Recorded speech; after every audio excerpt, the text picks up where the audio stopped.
Welcome to Trending Housing News.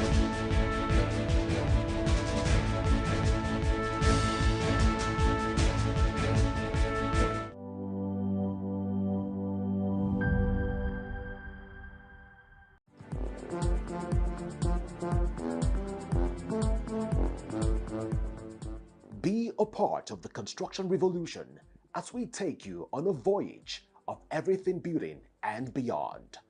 The Artisan Show. Join us weekly on a journey into construction excellence, a program brought to you by the Council of Registered Builders of Nigeria, COBON, to bring you insights that transcend the ordinary. From promoting stellar construction practices to mobilizing building technologists for national impact, and your gateway to the latest standards and industry best practices. The Artisan Show, where every brick tells a story. Showing weekly on Housing TV Africa.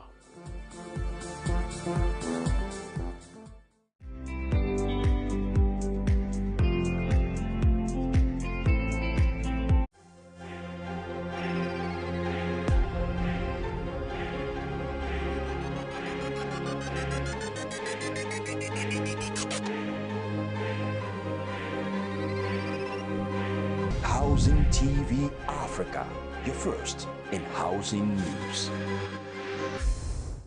Did you know that there's actually an order in which a house needs to be built? And it actually matters, otherwise you can train wreck the entire process and everybody involved. Let's dig in.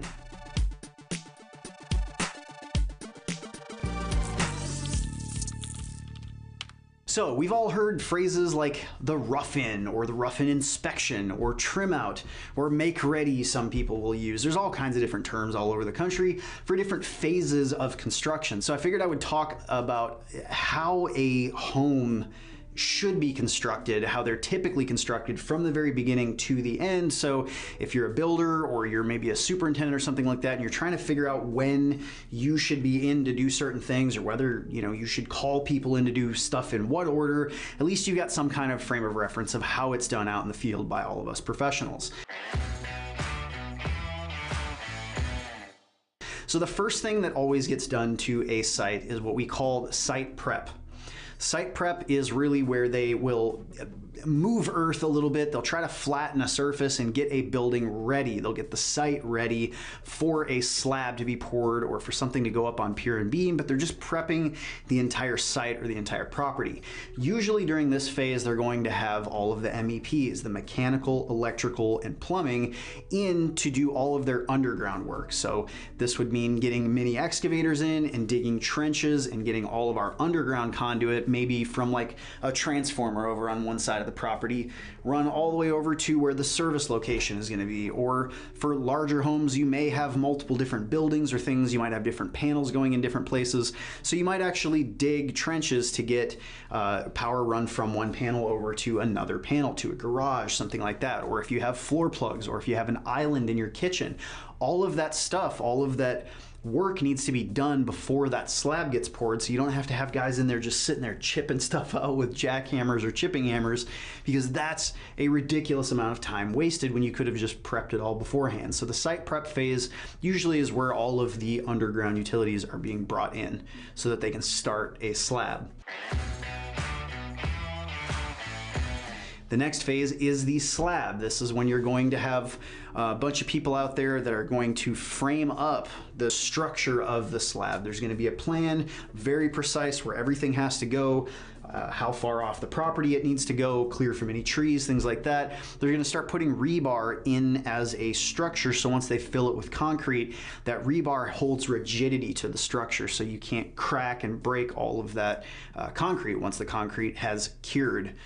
So during that phase, there's also a time when electricians have to come out, because we have to ground our slab, meaning we actually have to run a conductor and attach it to all of the rebar that's inside of that slab. There's a whole bunch of different methods of how we can ground a home, what has to be considered a grounding electrode, but a UFER ground is a thing that we will ground a slab with and make sure that we've got a certain amount of conductor that's run inside of the slab that's hooked up to the rebar, so that pretty much all of that rebar becomes one huge earth electrode.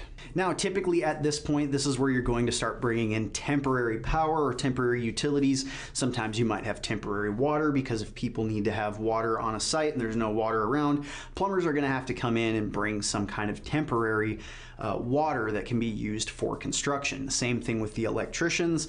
Electricians have to come in, they have to create something called a T-pole or a temporary pole, and it's usually a pre-constructed pole that could be, I don't know, maybe 16 feet long, but typically we're talking about just a large pole that we put a huge disconnect and a huge meter on, and maybe we'll put a panel with some receptacles, all of this stuff on this pole, and we'll set this thing up at the corner of a job site so that every trade has access to power. They can bring electrical cords in, plug things in, bring them in, cut, have saws running, all kinds of stuff like that. But we're providing temporary power for construction, and that temporary power is going to go away once we actually get permanent power to the building. So it's just a temporary time that it's going to be there. But this needs to be done very, very early. So usually around the time that the slab is being poured, sometimes before, sometimes after, just depends on what the needs of the jobs are. But you don't want people out there on this site trying to do construction and they don't have power and they need it, because then they can't move things forward and then you're holding up this entire job. Now, with temporary power, a lot of times comes temporary lighting. So if you're doing a remodel, which you've got like an existing building that you're gutting things out, you're cutting power, you need to have some kind of temporary lighting in there as well. So we'll string up lights everywhere just to keep light going for the construction process. But usually on a brand new structure, we're not doing that unless it's a structure that doesn't have a lot of windows, and we do need to provide some lighting just so people can see and keep going with construction. Now, for that power to be established, you're going to have to place that pole according to whatever your power company's guidelines are, or whatever authority that has jurisdiction in the area. So like here in the City of Austin, City of Austin is a government organization. They are the people that have the authority to tell us how power poles need to be built, or temporary poles need to be constructed. We have to have a grounding electrode, a ground rod essentially that we drive into the ground. We have to have a ground coming out, a certain size. Our meter can only be a certain height off of the ground. It can't be too high, can't be too low. Has to be a certain type of meter. They want it approved for the City of Austin, so there's a certain type of material they want us to be using for every one of these. We have to put receptacles, and if we put receptacles, they need to be GFCI protected. Not only do they have to be GFCI protected, they have to be WRTR, which is weather resistant, tamper resistant, or tamper proof. So there's specific guidelines that we have to follow. So when we build a T-pole at our shop, bring it out to a job site and drop it in, we can't just call the power company and be like, all right, hook it up. We have to go through an inspection process. So we have to get that inspected either by the city or by the power company, depending again what exact area we're in. Sometimes we don't have to get it inspected by a city, but we will just have the power company come out. They'll inspect it, look at everything, and be like, yeah, I feel safe putting this meter in there. Or they'll be like, nah, you need to do this, this, and this. Call us when you get that fixed and come out and we'll put the meter in. Once the meter's in though, you have power established to the property that everybody can use. Now, once you've got power established, once the slab is actually set, it's cured for a little bit of time. So they actually let this thing dry out, they let the concrete set up, and it has to go through a curing process. So they wait a little while for that to happen before they start piling weight and adding structure to the home. But after all of that process is done, it's time for framing. So framing is the next big phase.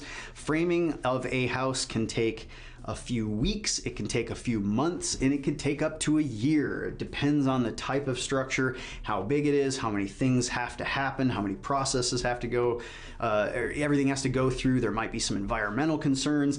There might be jobs that get shut down because you built something too close to a tree, and that specific tree has a specific frog that eats a specific fly, and that specific fly is protected by a specific organization. Like, lots of things can happen, and especially on really big projects, this process can take a long time. And if a city comes and shuts your job down, it can be a while before nobody's allowed to go back out there and do anything before this job can progress again.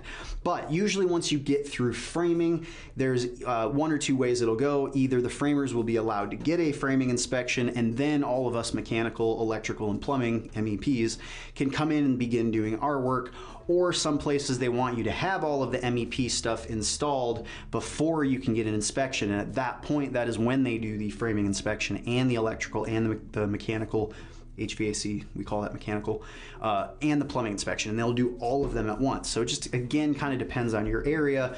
But once it's broken loose and the MEPs can come in, that is when we start the rough-in stage. So this is after the prep work and the framing. All of the mechanical contractors, electrical contractors, and plumbers, the MEPs, will come in and do their rough-ins.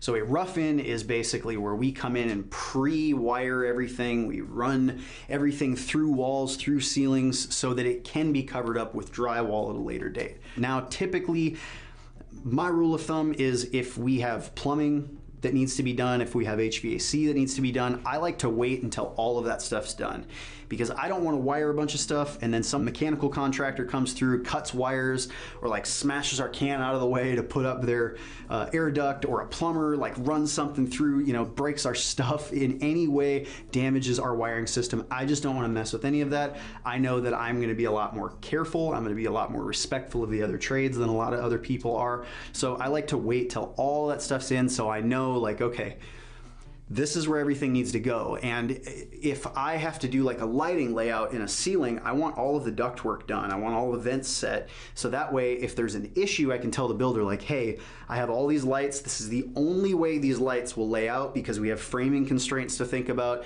So it's going to be much easier to move these two little vents and push them over a little bit than it is to be able to like re-engineer the framing just to get all of this lighting correct, or deviate from the lighting plan so everything looks all goofy.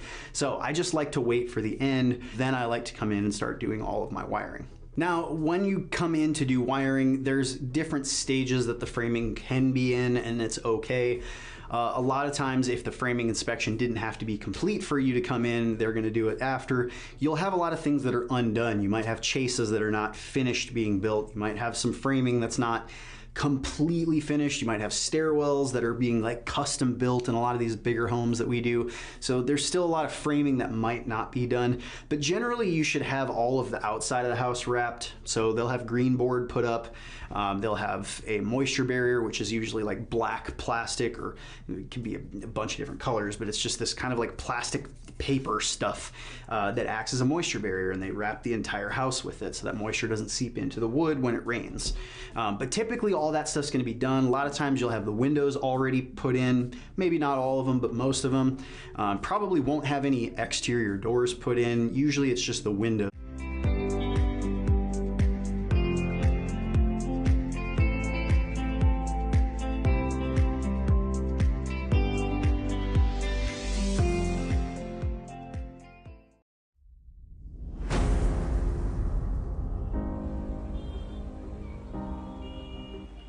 When the city is getting too loud,